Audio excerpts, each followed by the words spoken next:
Pistons. Let's talk. If we're gonna go by this scheduling thing of the Pistons, you know, with the win loss, and even tying that to a statement by Isaiah Thomas. Isaiah Thomas said the standard for the Pistons now is them winning 25 games, and he says that's how that's how much it changed. You know, since the standard that the two championship teams, the two championship eras, you know, set. They set a standard that they were competing with Boston and the likes of the Los Angeles Lakers. Yeah, Detroit lost sight of that, and it's not the players' fault; it's the organization fault. When Bill Davison was making transition, that right there with the course of them, during that time of them about to sell the team, and even to Tom Gore's, none of those that's involved cared about it, cared about the Pistons, nor did the city care about the Pistons, and which means the fans are not going to care about the Pistons, and so it becomes of course, an inevitable domino effect that it becomes a less than 20 win season. So what would be the guaranteed, let's say, indication that this team has turned, this franchise has turned the corner? Well, based upon the type of ownership that it has been up to this point, Tom Gore is doing what the Fords have done, and I want to say until Sheila Ford Hamps sort of changed the page. She I, she had to make the Lions organization her baby. In other words, she had to put some care into it. So she had to smooth over some relationships, some ex players relationships. The likes of Barry Sanders, the likes of maybe Calvin Johnson, etc. You have to smooth some things over. And one thing with with Tom Gore is he is, I don't know if he's making his slow approach at that, or is being done behind the scenes. That yet hasn't. I still don't see the past champions or those who have been successful in his organization still being a part of whatever. I still don't see it. Ben Wallace, I believe he's somewhat of an advisor, to the franchise.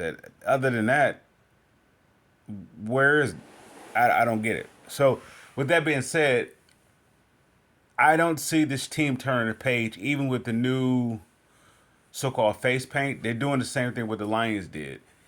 It's a new face paint.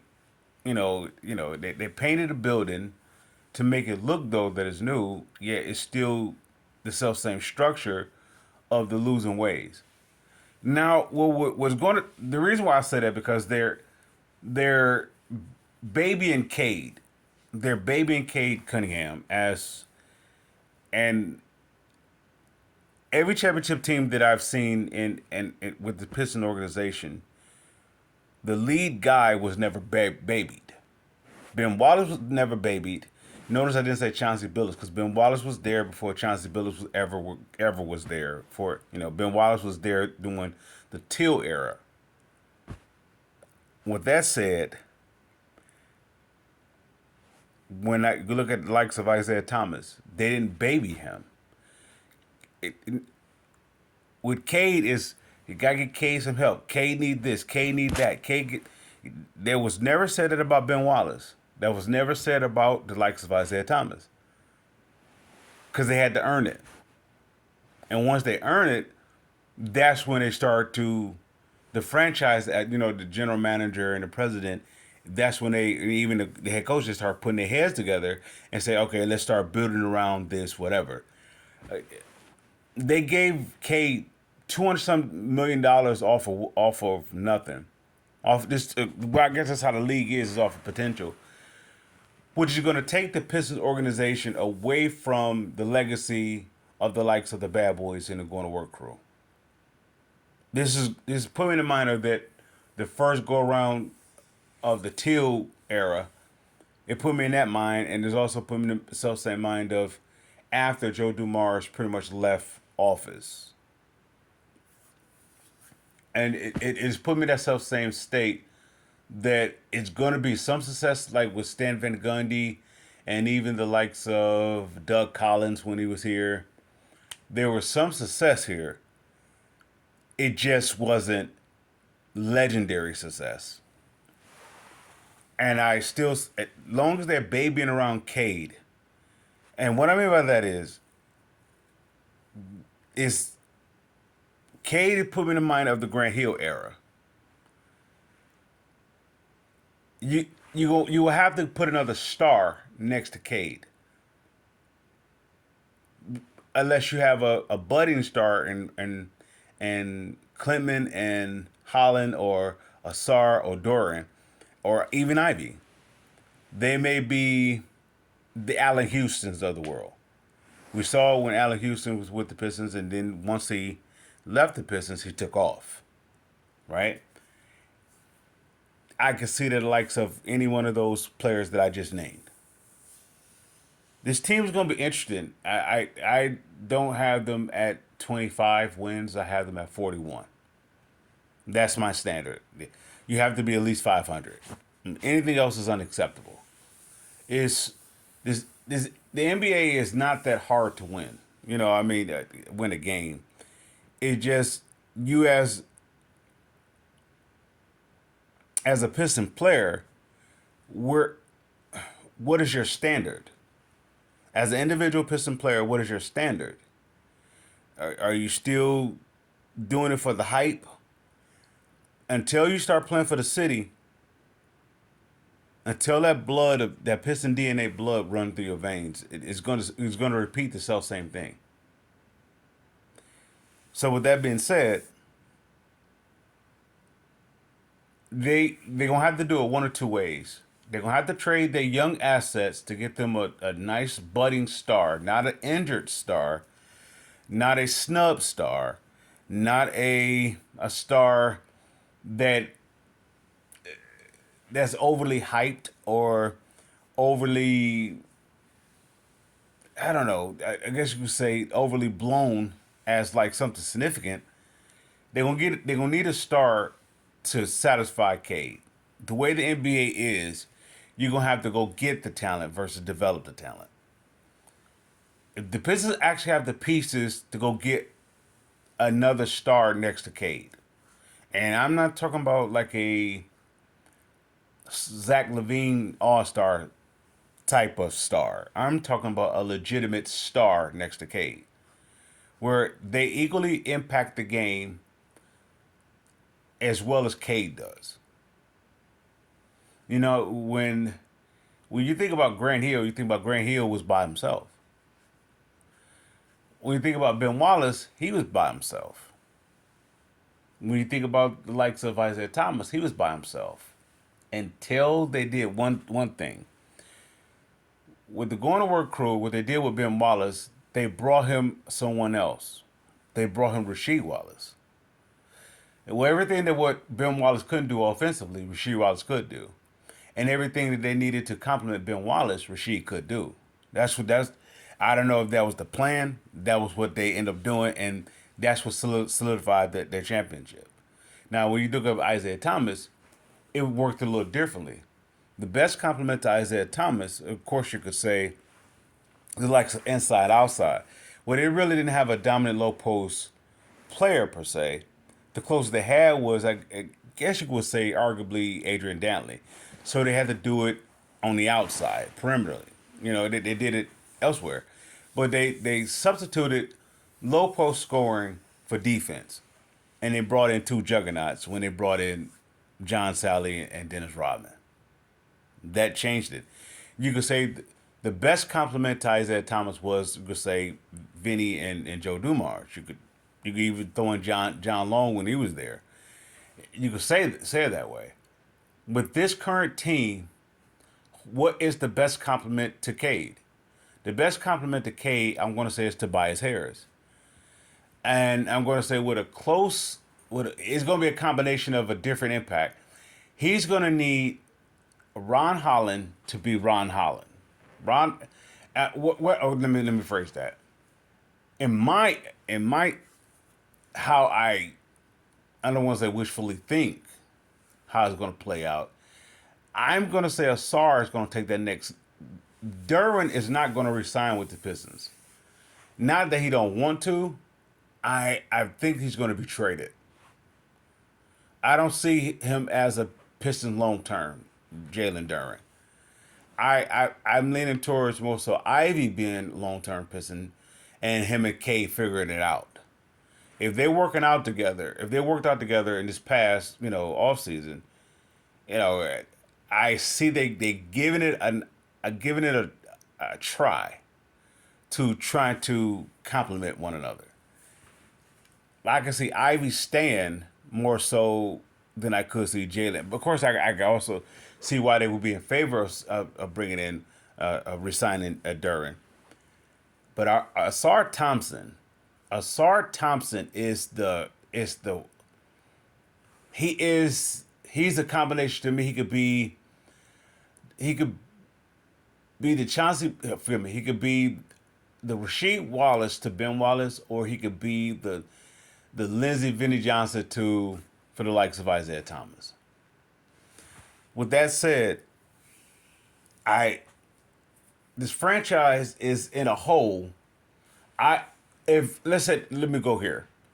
If Bickerstaff has a chip on his shoulder, if Langdon has a chip on their shoulder, now if they comfortable now that they have their positions and Bickerstaff is he really if he's I don't know if he could have the self same approach as Monty Williams because he really didn't have to get hired immediately. Yet, if you look at as his opportunity was this very slim and a window to be head coaching again, then he will have the shoes chip on his shoulder, and that's why I will set the bar for him for 41 wins, and he could follow the footsteps of Rick Carlisle, right? Yet, when you look at the likes of I don't know Langdon, I believe that he has a cushion already based upon what Troy Weaver, how that situation was, how it was turned out and resolved into. It really depends on Bickerstaff, not based upon if Langdon or Gores he's putting some heat on him. It's not. It's based upon if he has a chip on his shoulder, based upon how the situation turned out with Cleveland. Do he feel like he was, you know, I don't want to say untimely, but I would say he was let go unfairly. It's sort of what Dwayne Casey did with Toronto. It's that situation. I almost want to say that it's not going to work out based upon that, and they need a guy that they can start over with. And I don't know. Bickerstaff may duplicate what Dwayne Casey did. Get him to the playoffs. Maybe not much further than that, because I don't know how much steam he has left from all the impact of energy that he put into bringing Cleveland to relevancy when it was completely disastrous before he got there. I don't know if he have anything left. We'll see if he's hungry still. If he's hungry, you will see it immediately in the preseason. You'll see it in the practice. You'll see it, in the first 10 games. You'll see it. You'll see if Bigstaff is hungry. Not on the sideline, making, these type of, I don't want to say, reactions, excuse me, making these, eye raising, I would say eyebrow raising reactions. It's more so if he's hungry, you'll see it feeding down to his players. Cade can't be Cade like he was last year. If Cade is what he is last year, then everybody else is going to be who they was last year. Unless somebody's going to overstep Cade and take over the team.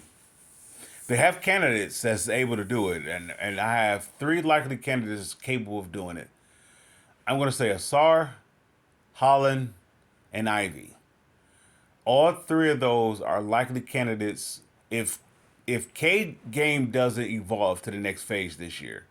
And we're not talking about getting to the All-Star game phase. We're talking about actually being better than he was last year. And what I mean by that, leading this team how to win, even when he doesn't know how to win. He's not a loser, so he knows how to win. And he's been in the league enough to not to be considered unaware of what is yet to come. He's been into last year, coming off an injury and dealing with the negative attention as a franchise, and even being the number one pick to this franchise. He'd been through too much last year to replicate what he did last year. He should take the next step forward within himself and the maturity of himself. Not maybe his statistics may take a step back, or statistically, Cade's numbers may take a step back. But in if for him to be more, if it's in exchange for him to being more responsible with the ball, or being responsible, or getting everybody involved, or just making everybody come into a unit, then so be it. So be it. With that said, Pistons fans, his own Bickerstaff, if he has a chip on his shoulder, if he has something to prove, and he could be innovative, this team will come out surprising. This remind me of the year that Joe Dumars first became president, and not vice president, but when he first came president, and they hired Rick Carlisle. Their first year, the previous year they was 32-50, and then Rick Carlisle first year they went 50-32. They put me in mind of that type of situation. There's energy. There's new energy in the building. There is some anticipation, even with all the negative press around the Pistons organization. There's still fandom energy that is ready to, I guess you could say, jumpstart the players to come at the forming of unison. It's we just need one player that's going to break the ice, and that's that dirty work. We need that one player that's going to attach the crowd to the players. That one is going to set the tone. That they regardless to what, they're bringing it every game. There's certain type of, I don't want to say play, this certain type of energy. They're bringing they're bringing this definition or this identity to the fans. We just need one player, or maybe there be a couple players to do it. Ben Wallace started with the rebounds. This is when he was in a teal jersey. When he was playing with the likes of Mikey Moore, Eric Montrose, John Wallace, Cedric Sabalas, I believe, and even with Stackhouse. He was playing with Stackhouse too as well, and Chucky Atkins. This is before the going to work crew was really established. This is when they first got Ben Wallace. He started with the hard work, hustle. He was blocking shots, getting steals, and he bridged the energy That's all they need is one player, or they may have a combination of players, but one player they just needed to do it consistently, even if they're losing, and it will break the ice, and everything fall back into place. Pistons fans, I salute.